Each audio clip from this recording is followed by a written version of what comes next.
Java programming language का ये मेरा सेकंड वीडियो है।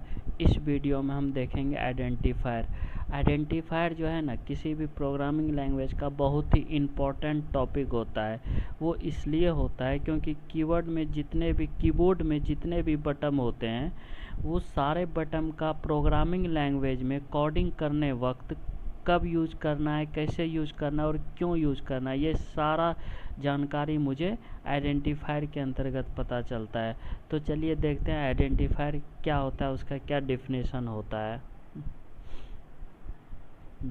देखिए दोस्तों, जैसे कि यहाँ आप देखे होंगे, यहाँ लिखा हुआ है identifier. Identifier in Java are symbolic name used for identification. They can be a class name, variable name, method name, package name और constant name and more।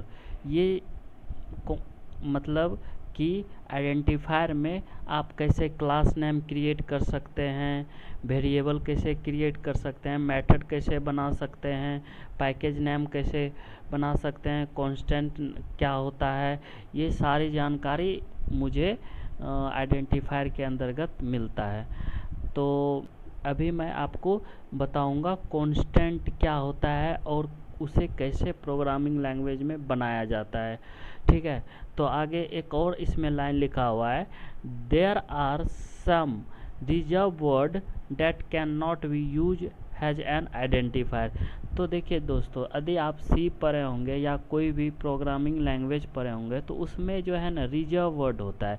Reserve word मतलब वैसा वर्ड जो कि पहले से ही फिक्स कर दिया गया है, जो पहले से ही फिक्स कर दिया गया है। जैसे यदि सी पढ़े होंगे तो उसमें देखे होंगे गो टू होता है, फिर प्रिंट होता है, इफ एल्स होता है, ब्रेक होता है, कंटिन्यू होता है, फिर मतलब बहुत सारे ऐसे वर्ड जो कि प्रोग्रामर द्वारा पहले से ही वर्ड आपका फिक्स है कि प्रोग्रामिंग करने वक्त वो वर्ड आप प्रोग्रामर कंपाइलर उसे समझ जाता है। वैसे वर्ड को क्या बोला जाता है? रिजर्व वर्ड बोला जाता है। तो जब मैं रिजर्व वर्ड का लिस्ट बताऊंगा जावा में तो वह मैं वहाँ बहुत अच्छे से बताऊंगा। तो चलिए अभी देखते हैं हम कांस्टेंट क्या होता है। देखिए दोस्तों, कांस्टेंट का मतलब होता है, आप कांस्टेंट मैथ में भी पढ़े होंगे, तो कांस्टेंट का यदि डेफिनेशन की बात करें तो कांस्टेंट होता है, एक कांस्टेंट इज ए, यहाँ जैसे लिखा है, a constant is a value और variable that can't be changed in a program. वैसा वैल्यू जो कि कभी चेंज नहीं होता है, वो वैसा वैल्यू जो कभी चेंज नहीं होता है उसे हम कांस्टेंट बोलते हैं।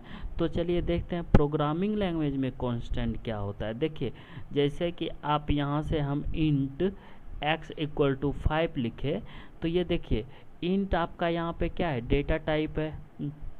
इंट आपका क्या है? यहाँ पे डेटा टाइप है। फिर यहाँ x क्या है? आपका वेरिएबल है। x क्या है? आपका वेरिएबल है। और ये जो 5 आप लिखे हैं यही आपका कांस्टेंट है। यही आपका क्या है? कांस्टेंट है। ठीक है ना, तो ये 5 आपका कांस्टेंट है। तो प्रोग्रामिंग लैंग्वेज में जो वेरिएबल इक्वल टू जो 5 लिखे हैं, मतलब जो वैल्यू है x का, वही आपका क्या कहलाता है? कांस्टेंट कहलाता है। तो आई होप कि आपको प्रोग्रामिंग लैंग्वेज में कांस्टेंट समझ में आ गया होगा।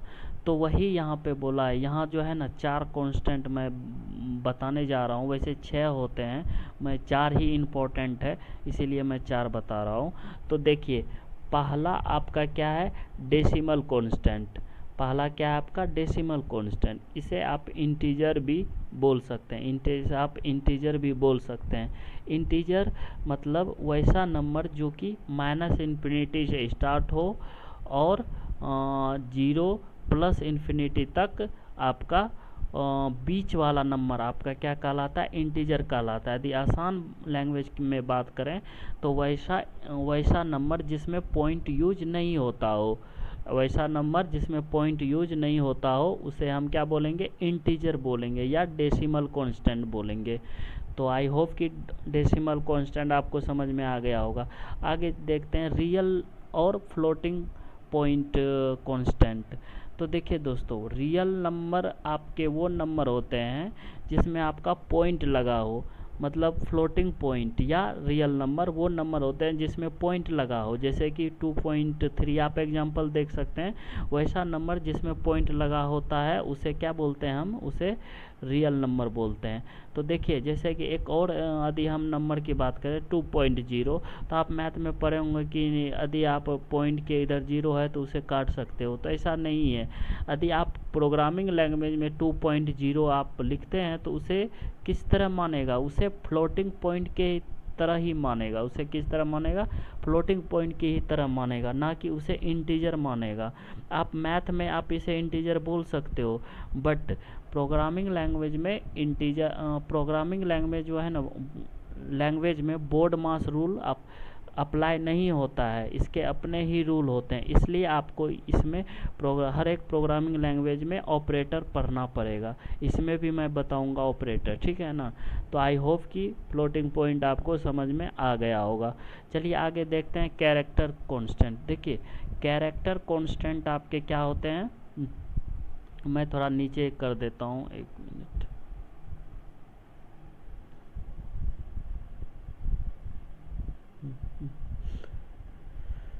देखिए यहाँ से समझिए। देखिए कैरेक्टर कांस्टेंट क्या होता है। कैरेक्टर, इसके अंतर्गत A to Z, स्मॉल और कैपिटल A to Z आ जाते हैं, और स्पेशल कैरेक्टर भी आ जाता है। स्पेशल कैरेक्टर भी इसी के अंतर्गत आ जाता है, जैसे एडिरेट हो गया, हैश हो गया, परसेंटेज हो गया, ये सब सारे आपके स्पेशल कैरेक्टर हैं।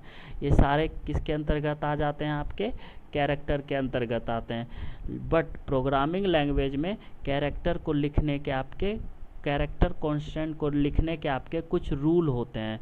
जैसे कि यदि आप यहाँ पे कैर लें, कैर डेटा टाइप है, और यहाँ पे यदि हम एक एक्स नाम का वेरिएबल बनाएंगे और कोई भी एक कैरेक्टर लेना है, A to Z के बीच में आप या कोई स्पेशल कैरेक्टर ले सकते हैं। तो यदि उस कैरेक्टर लेना है तो मुझे यहाँ पे A लिखते हैं, तो आपको क्या करना पड़ेगा, A के ऊपर सिंगल कोट लगाना पड़ेगा। यदि आप ऐसा नहीं करते हैं तो आपको एरर देगा। आपको क्या दे देगा, एरर दे देगा। आप जैसे कि फ्लोटिंग पॉइंट और रियल नंबर में आप क्या करते हैं, डायरेक्ट लिख सकते हैं इस तरह से, जैसे कि इंट x इक्वल टू 5। तो इसमें हम तो कोई डबल कोट या सिंगल कोट ऊपर नहीं लगाए थे, तो ये आपका रन हो जाएगा। लेकिन कैरेक्टर यदि आप यूज कर रहे हैं या स्ट्रिंग यूज कर रहे हैं तो आपको क्या करना पड़ेगा, या ये वाला कोटम कोट लगाना होगा, ठीक है ना। तो यही आपका क्या कहलाता है, कांस्टेंट कहलाता है। और कैरेक्टर कांस्टेंट का नियम होता है कि आप जब भी उसे लिखें या तो सिंगल कोट में लिखें या तो डबल कोटम कोट में लिखें। तो आई होप कि कैरेक्टर कांस्टेंट भी आपको समझ में आ गया होगा। तो आगे चलते हैं स्ट्रिंग कांस्टेंट। देखिए स्ट्रिंग कांस्टेंट जो होता है ना, वो कैरेक्टर कांस्टेंट से ही बना होता है। जैसे मान के चलिए कि यहाँ हम दिल्ली लिखे हैं, दिल्ली लिखे हैं, तो इसको देखिए हम डबल कोटम कोट, क्यों डबल कोटम कोट में लिखे हैं, क्योंकि मैं अभी आपको एक रूल बताया कि आप प्रोग्रामिंग लैंग्वेज में कैरेक्टर या स्ट्रिंग जब भी लिखें, या तो उसे आप स्ट्रिंग में डबल कोटम कोट में लिखें या तो सिंगल कोट में लिखें। यदि आप कैरेक्टर ले रहे हैं तो सिंगल कोट में लिखें, यदि आप स्ट्रिंग ले रहे हैं तो डबल कोटम कोट में लिखें, ठीक है ना। तो देखिए यहाँ से दिल्ली, यदि मैं क्या बोला अभी कि स्ट्रिंग जो होता है ना, बना होता है किसकी मदद से, कैरेक्टर की ही मदद से बना होता है। यदि हम डी को अलग कर दें, ई को अलग कर दें, एल को अलग कर दें, एच को, आई को, तो इसका अपने आप में कोई मीनिंग नहीं होगा, ठीक है ना। तो वो तो कैरेक्टर बन गया। तो इसीलिए हम क्या बोले, स्ट्रिंग जो है ना कैरेक्टर की ही मदद से बना होता है। तो यहाँ देखिए दिल्ली 5 कैरेक्टर मिल के बना हुआ है आपका स्ट्रिंग। तो हम स्ट्रिंग का डेफिनेशन बोल सकते हैं कलेक्शन ऑफ कैरेक्टर या group of character is called string.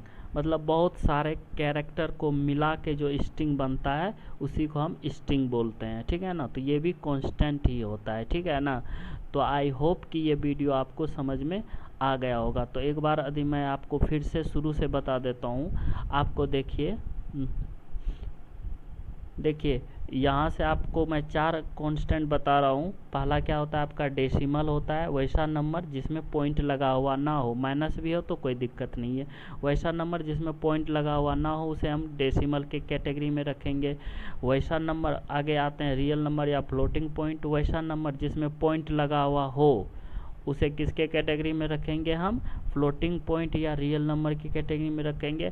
आगे होता है character constant. Character constant A to Z या स्पेशल कैरेक्टर, वो सारे किसके कैटेगरी में आ जाएंगे, आपके कैरेक्टर। और स्ट्रिंग जो होता है ना, कलेक्शन ऑफ क्या होता है आपका कैरेक्टर। जैसे दिल्ली लिखा हुआ है तो दिल्ली 5 कैरेक्टर मिल के बना हुआ है दिल्ली, तो तब जाके मुझे एक इन्फॉर्मेशन मिला है, ठीक है ना, दिल्ली। तो इसलिए स्ट्रिंग क्या होता है, collection of character is called string. I hope कि ये आपको समझ में आ गया होगा। यदि आपको ये वीडियो अच्छा लगे और समझ में आए तो प्लीज़ इसे लाइक कीजिए, सब्सक्राइब कीजिए और शेयर ज़रूर कीजिए फ्रेंड सब, कि आपके फ्रेंड सबको भी कुछ हेल्प हो जाए। यदि आपको दोस्तों इसमें समझ में कोई भी चीज़ समझ में नहीं आता हो तो आप प्लीज़ कमेंट कर सकते हैं। मैं कोशिश करूँगा कि और अच्छे से इसे एक्सप्लेन करने के लिए। Thank you.